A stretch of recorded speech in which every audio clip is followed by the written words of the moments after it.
여러분, 경제가 심한 감기에 걸렸다고 한번 상상해 보세요. 그럼 정부라는 의사가 제때 약을 처방해 줄 수 있을까요?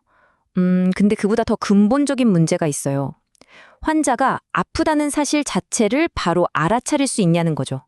바로 이 알아차리는데 걸리는 시간 때문에 경제학에서 아주 큰 논쟁이 벌어지는데요. 오늘은 정부 정책이 왜 항상 한 발짝 늦는 것처럼 보이는지, 그 첫 번째 이유, 인식 시차에 대해 아주 그냥 제대로 파헤쳐 보겠습니다. 안녕하세요. 반갑습니다. 우리 똑똑이 수험생 여러분, 경제학장 박사입니다. 자, 오늘도 저랑 같이 핵심 개념 하나 아주 그냥 확실하게 끝내버리자고요. 그리고 오늘 우리가 다룰 내용도 바로 이 책, 제 교재 원샷 13에 나오는 아주 중요한 토픽 중 하나거든요. 잠자기 전에 짝 5분 아니면 버스나 지하철에서 이동할 때 틈틈이 듣기만 해도 경제학 마무리가 딱 될 수 있게 만들었으니까요.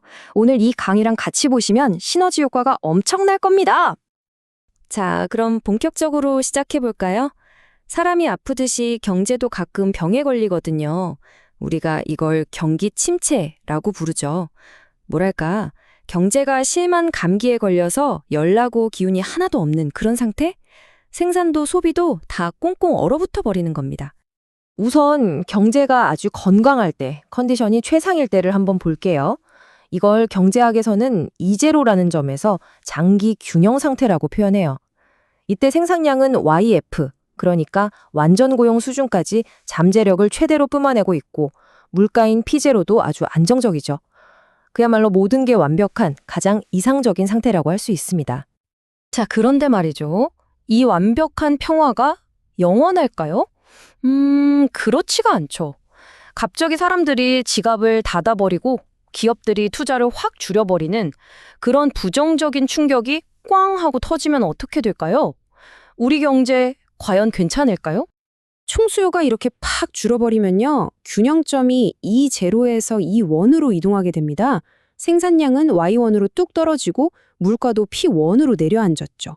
원래 우리가 도달해야 했던 그 이상적인 완전 고용 산출량 YF에 한참 못 미치게 되는 거예요. 바로 이 차이, YF에서 Y1을 뺀 이만큼을 우리가 경기 침체 갭이라고 부릅니다. 이게 무슨 뜻이냐?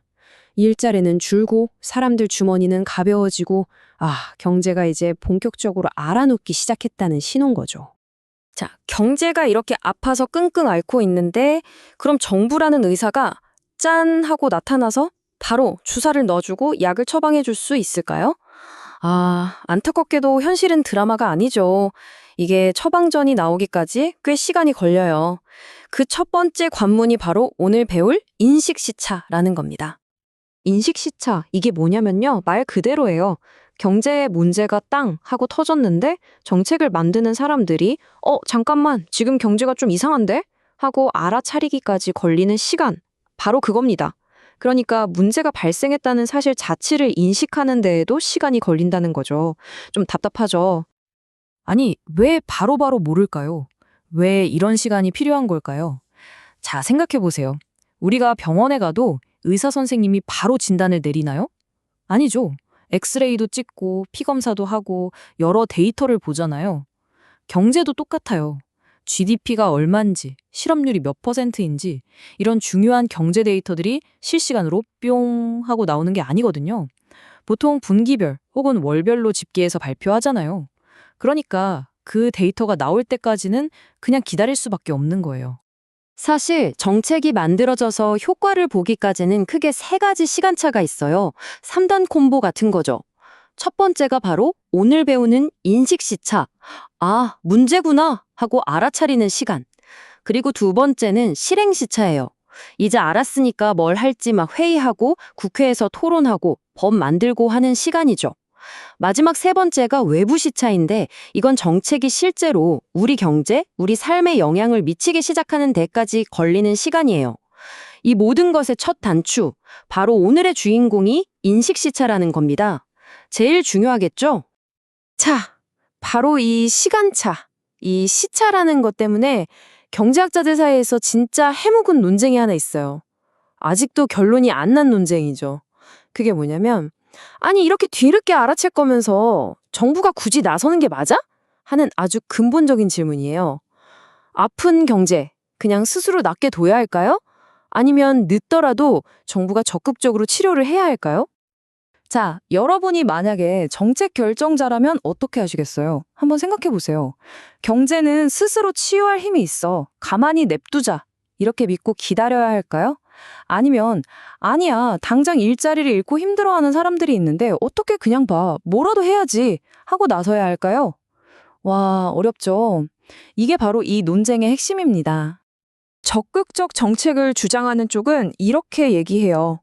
당연히 개입해야지. 정부가 돈을 풀던 금리를 내리든 해서 빨리 총수요를 살려내야 한다. 지금 사람들이 고통받고 있잖아. 하고요.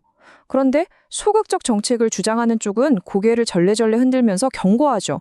섣불리 움직이지 마. 그게 더 위험해. 왜냐고요?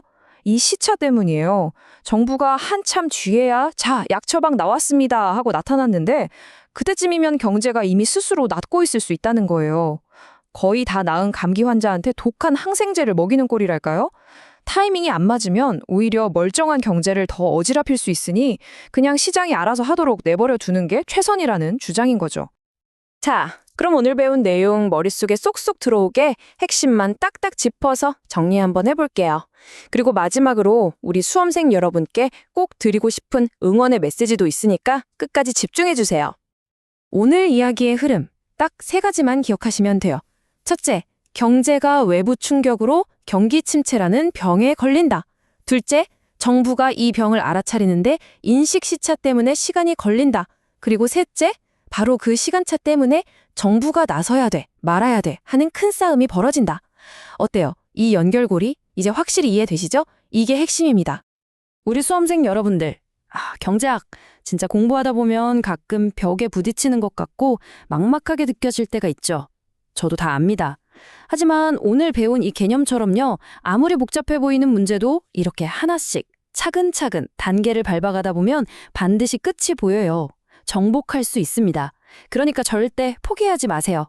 여러분은 충분히 잘 해낼 수 있어요. 제가 이 경제학 짱 박사가 항상 옆에서 응원할게요. 아자, 힘내세요. 혹시 오늘 공부한 내용 중에 이거 좀 헷갈리는데? 하는 부분이 있거나 아니면 다른 거 공부하다가 막히는 거 있으면요. 절대 혼자 끙끙 앓지 마세요. 아시겠죠? 그럴 땐 바로 네이버 카페 짱박사 경제학 스터디로 오시면 됩니다. 거기에는 저 경제학 짱박사뿐만 아니라 정말 실력 있고 친절한 우리 조교님들이 여러분의 질문을 기다리고 있어요. 언제든 편하게 놀러 오세요. 오늘 정말 집중해서 들어주시느라 고생 많으셨습니다. 그럼 저는 다음 시간에 더 알차고 유익한 경제학 핵심 이론을 들고 다시 찾아오겠습니다. 우리 그때까지 모두 파이팅입니다. 안녕!